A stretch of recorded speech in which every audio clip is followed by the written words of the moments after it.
Assalamualaikum warahmatullahi wabarakatuh. Pertama-tama marilah kita panjatkan puja dan puji syukur atas kehadirat Allah Subhanahu wa taala. Tak lupa juga kita kirimkan salawat serta salam kepada baginda Rasulullah Shallallahu alaihi wasallam. Perkenalkan, saya Aulia Azura selaku moderator saat ini. Untuk mengefisienkan waktu, saya persilahkan untuk kelompok 5 agar memaparkan materinya. Perkenalkan, nama saya Syarifah Syafika sebagai pemateri pertama. Hakikat karya ilmiah adalah sebuah karya yang memuat dan mengkaji suatu masalah tertentu dengan menggunakan kaidah-kaidah keilmuan. Istilah ilmiah yang mengikuti kata kerja menunjukkan bahwa sebuah karya yang disusun secara ilmiah mengikuti standar keilmuan dan harus disusun dengan menggunakan format yang sangat baku. Adapun langkah-langkah karya ilmiah yang pertama itu menemukan masalah, merumuskan hipotesis atau membuat pernyataan, mengumpulkan data, membuat simpulan dan mengkaji simpulan. Adapun proses karya ilmiah yang pertama itu tahap penulisan, membuat masalah dan mengajukan masalah yang akan dibahas dalam penelitian seperti latar belakang, identifikasi masalah, dan rumusan masalah. Adapun beberapa hal yang harus dilihat dalam pemilihan masalah atau topik, itu topik yang paling menarik perhatian, memiliki data dan fakta yang objektif. Adapun tahap penulisan, perwujudan tahap persiapan ditambah dengan pembahasan yang dilakukan selama dan setelah penulisan selesai. Banyak penulis pemula terkadang kesulitan mengembangkan konsep awal tulisannya sehingga terjadi kemacetan dalam menulis. Adapun tahap penyuntingan dilakukan setelah semua selesai atau dianggap selesai. Itu melengkapi yang kurang, membuang yang kurang relevan, dan menghindari bahasa yang tidak baku. Adapun definisi dari karya ilmiah itu sendiri yaitu, jadi karya ilmiah adalah tulisan yang dibuat untuk menyampaikan hasil pemikiran atau penelitian yang didasarkan pada metode yang logis dan teratur. Jadi karya ilmiah ini memuat atau menggunakan fakta dan data yang dapat dipertanggungjawabkan untuk mendukung argumen atau temuan yang disampaikan. Jadi karya ilmiah ini biasanya dibuat untuk membahas teori atau masalah secara mendalam. Biasanya dibuat itu dalam bentuk artikel, jurnal, ataupun laporan penelitian. Selain itu, adapun fungsi dari karya ilmiah yaitu pertama itu untuk menyampaikan hasil karya ilmiah secara sistematis. Yang kedua, untuk sebagai dasar dalam pengambilan keputusan. Yang ketiga, untuk meningkatkan kontribusi dalam ilmu pengetahuan. Yang keempat itu berbagi wawasan kepada masyarakat luas atau komunitas ilmiah. Jadi karya ilmiah ini berperan penting dalam memperluas dan mendukung kemajuan di berbagai bidang. Karya ilmiah ini terbagi menjadi 3 bagian, yaitu yang pertama bagian pendahuluan. Nah, bagian pendahuluan ini berisi latar belakang. Jadi penulis dapat membuat latar belakang yang semenarik mungkin untuk menarik minat pembacanya. Yang kedua itu bagian pembahasan. Bagian pembahasan ini berisi uraian-uraian terkait dengan teori atau masalah. Yang ketiga, bagian penutup. Bagian penutup ini berisi tentang saran atau kesimpulan yang terkait dengan teori atau bahan penelitiannya. Jadi karya ilmiah ini memiliki sejumlah karakteristik. Yang pertama itu mengacu pada teori, artinya setiap pembahasannya ini memiliki tolak ukur atau landasan masalah. Yang kedua itu berdasarkan fakta. Jadi pembahasannya ini konkret dan yang sebenarnya. Selanjutnya itu logis. Karya ilmiah ini rasional. Selanjutnya itu objektif.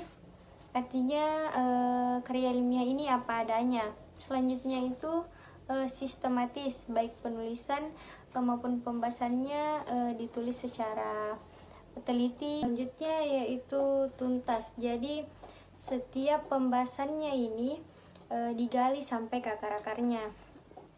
Selanjutnya itu bahasanya baku.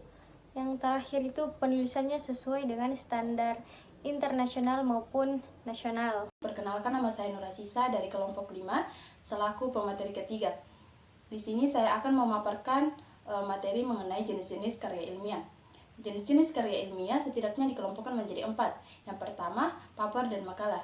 Nah, yang dimaksud dengan paper dan makalah adalah rumusan atau kesimpulan pemikiran sebagai hasil telaah atau pengkajian sederhana dari referensi bacaan, pemikiran tokoh, ilmuwan, atau penulis sebelumnya, yang dimana karya ilmiah sejenis ini itu biasa diberikan oleh dosen atau guru kepada mahasiswa atau siswanya dengan tujuan agar peserta didik memiliki ruang dalam menuangkan gagasan ilmiahnya untuk mengasah kemampuan intelektualnya dalam menghadapi permasalahan yang berkembang.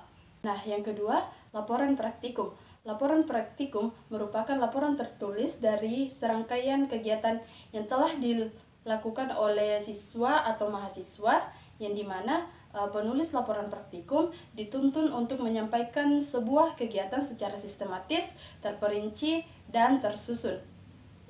Nah, yang ketiga ada artikel. Artikel merupakan diseminasi pemikiran dari para ahli atau permasalahan yang secara intens mengamati permasalahan tertentu.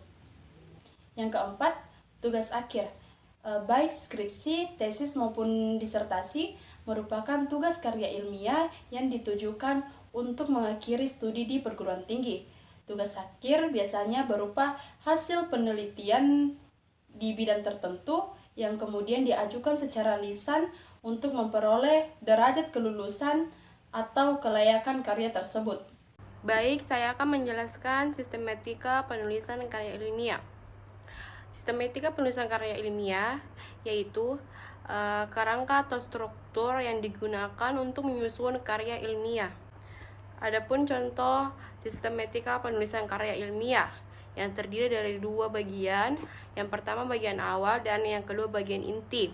Bagian awal terdiri dari halaman judul, berisi topik yang dipilih untuk karya ilmiah, gambar persetujuan berisi tentang persetujuan dari pembimbing penelitian, abstrak yaitu ringkasan dari keseluruhan yang ada di dalam karya ilmiah, prakata yaitu tulisan yang dibuat oleh penulis sebagai pengantar karya ilmiah, daftar isi yaitu daftar yang memuat urutan bab, subbab, dan anak subbabnya disertai dengan halamannya.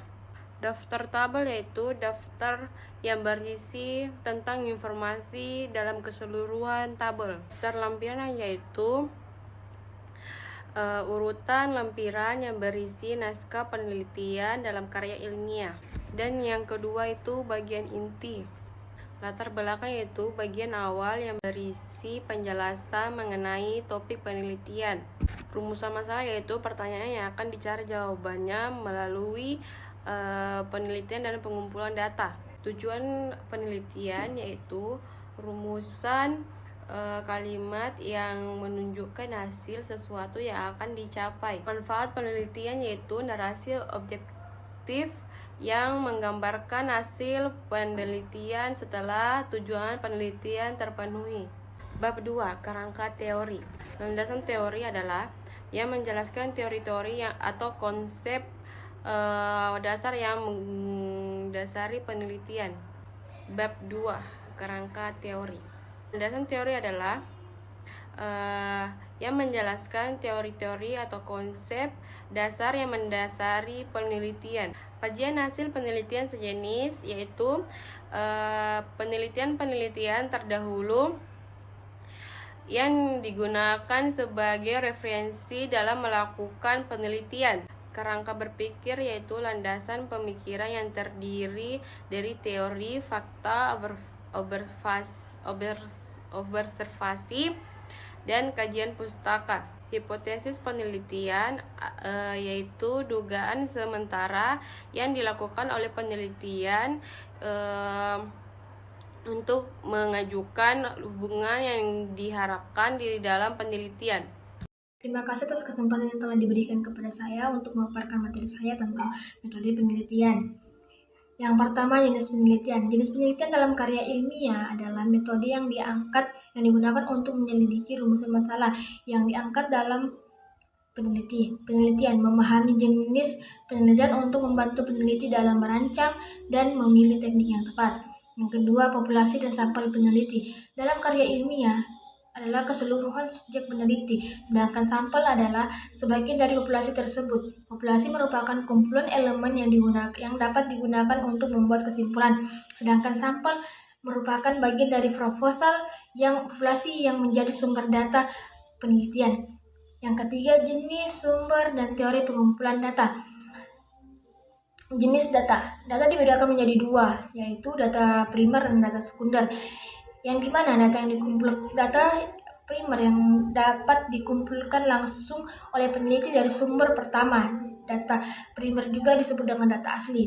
Dan data sekunder, data yang dikumpulkan peneliti dari sumber-sumber yang sudah ada, seperti perpustakaan dan laporan peneliti sebelumnya. Data sekunder juga disebut dengan data tersedia. Sumber data dalam peneliti bisa berasal dari berbagai hal, seperti responden atau narasumber, yaitu orang yang merespon pertanyaan peneliti, fenomena, peristiwa, dan aktivitas. Tempat atau lokasi penelitian, dokumen atau arsip. Yang teori pengumpulan data. Teori yang digunakan peneliti untuk membuat dugaan atau hipotesis sebelum melakukan penelitian. Hipotesis ini kemudian dibuktikan secara empiritis melalui pengumpulan data. Teknik pengumpulan data merupakan cara atau metode yang digunakan peneliti untuk mengumpulkan data. Beberapa teknik pengumpulan data yang bisa digunakan antara lain wawancara, diskusi grup berfokus atau FGD, teknik proyeksi, survei, observasi, eksperimen. Teknik analisis data. Teknik analisis data dalam karya ilmiah adalah proses pengolahan dan investasi data untuk mendapatkan informasi yang berguna dan dapat diambil kesimpulan. Analisis data merupakan langkah penting dalam mengubah data mentah menjadi informasi yang dapat digunakan untuk mendukung pemecahan masalah. Tujuan utama dari analisis data dalam penelitian adalah untuk mendapatkan hasil yang valid, reliable, dan objektif. Yang lanjut, penutup terdapat dalam dua, yaitu kesimpulan, yang dimana kesimpulan adalah bagian akhir yang berisi hasil akhir dari uraian yang telah dijelaskan sebelumnya. Yang kedua, saran. Saran adalah rekomendasi atau pendapat yang diberikan berdasarkan hasil temuan peneliti. Yang terakhir, bagian akhir. Yang bagian akhir terdapat dua, yaitu daftar pusaka yang berisi sumber-sumber yang digunakan dalam penulis karya ilmiah seperti buku, artikel, jurnal, dan web dan lainnya. Terus kedua, lampiran. Lampiran adalah dokumen tambahan berisi data, grafik, atau teks, dan lain-lainnya yang mendukung peneliti. Itulah tadi pemaparan materi dari kelompok 5. Lebih dan kurangnya mohon dimaafkan. Wabillahi taufiq wal hidayah. Assalamualaikum warahmatullahi wabarakatuh.